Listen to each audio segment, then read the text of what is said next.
Hello बच्चों, कैसे आप लोग। मैं पवन स्वागत करता हूं आप लोगों का हमारे प्यारे से चैनल फिजिक्स यापा में।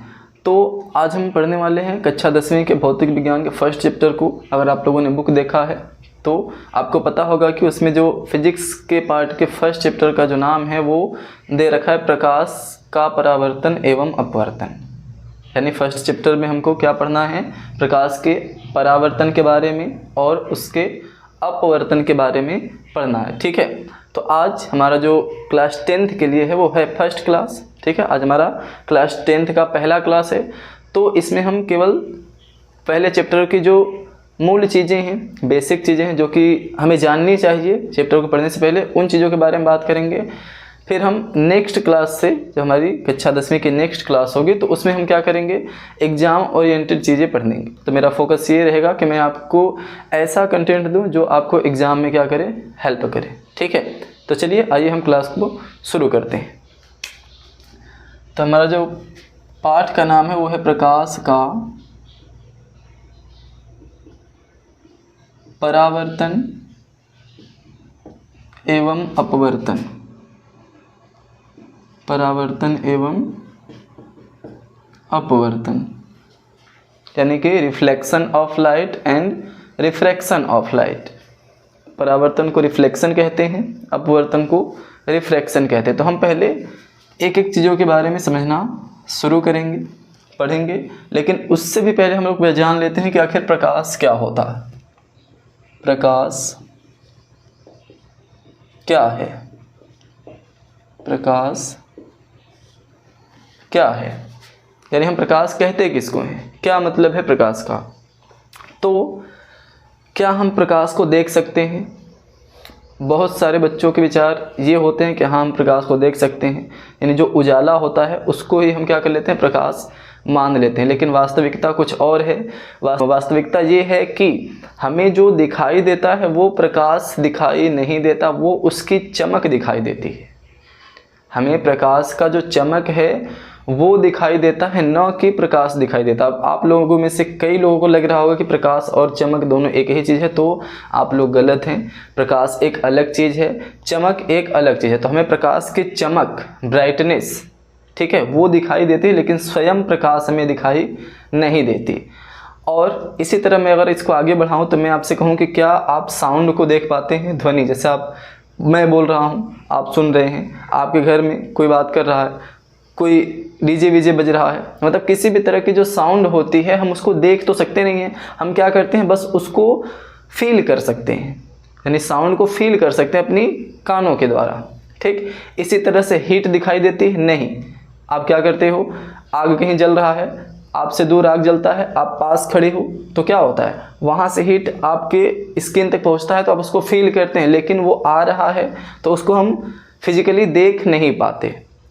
तो मैक्सिमम कंडीशन, मैक्सिमम केस में क्या होता है कि ऐसी चीज़ जिसको हम देख नहीं सकते लेकिन उसके इफ़ेक्ट को फील कर सकते हैं, उसको हम एनर्जी नाम दे देते हैं। ठीक है, ऐसी चीज़ें जिसके इफ़ेक्ट को हम फील करते हैं, यानी उसके प्रभाव को हम अनुभव कर सकते हैं, महसूस करते हैं, लेकिन उसको हम भौतिक रूप से देख नहीं सकते, तो उस चीज़ को या उस राशि को हम क्या कह देते हैं, ऊर्जा कहते हैं। ठीक, सेम सिचुएशन यहाँ भी है। प्रकाश है, हम प्रकाश को देखते नहीं हैं, उसके प्रभाव को देख सकते हैं। जैसे अगर प्रकाश ना हो तो हमारे आसपास क्या हो जाएगा, अंधेरा हो जाएगा। जैसे ही प्रकाश आता है तो हमारे आसपास उजाला हो जाता है। तो ये जो उजाला है वो क्या है, प्रकाश का इफेक्ट है, प्रकाश का प्रभाव है उजाला। तो हम प्रकाश के प्रभाव को तो देख पा रहे हैं, लेकिन डायरेक्टली प्रकाश को नहीं देख सकते। तो जिस भी चीज़ को हम नहीं देख सकते वो क्या कहलाती है, एनर्जी कहलाती है। ठीक है, अब तो हम इसे लिख सकते हैं कि प्रकाश एक ऊर्जा होती है, प्रकाश एक ऊर्जा होती है। ठीक, जो स्वयं दिखाई नहीं देती, जो स्वयं दिखाई नहीं देती, लेकिन इसके प्रभाव से ही हम सभी चीज़ों को, इसके प्रभाव से ही हम सभी चीज़ों को देख पाते हैं। तो ये होता है किसका सरल सा डेफिनेशन। क्या है प्रकाश?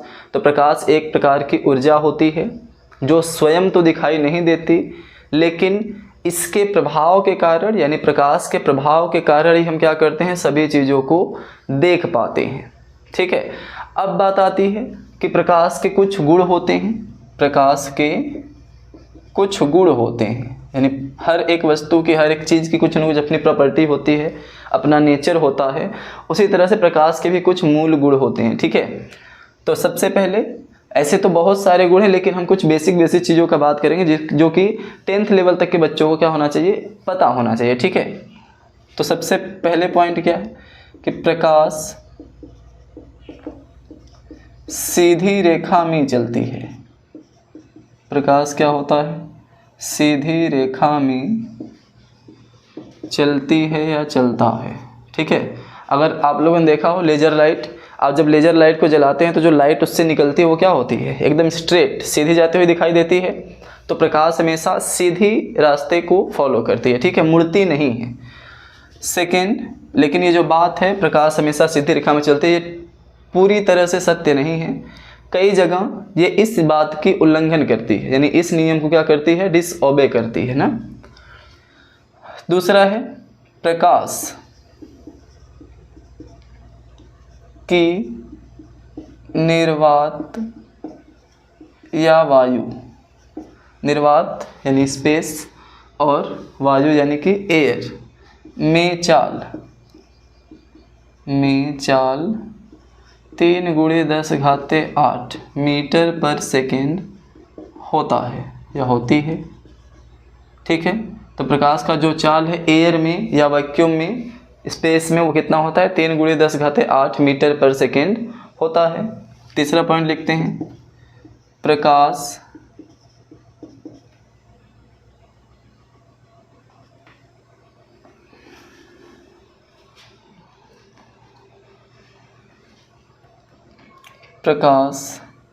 में अपवर्तन तथा परावर्तन का गुण होता है। ठीक है, प्रकाश में अपवर्तन और परावर्तन का गुण होता है। जैसा कि आप देख रहे हैं, ये चैप्टर का नाम ही है अपवर्तन एवं परावर्तन, तो इसके बारे में तो हम अभी डिटेल में बात करेंगे। फिलहाल हम इसके गुण पर ध्यान देते हैं। ठीक है, अगला लिखते हैं दृश्य प्रकाश। अब दृश्य प्रकाश क्या है, दृश्य प्रकाश का तरंग दैर्ध्य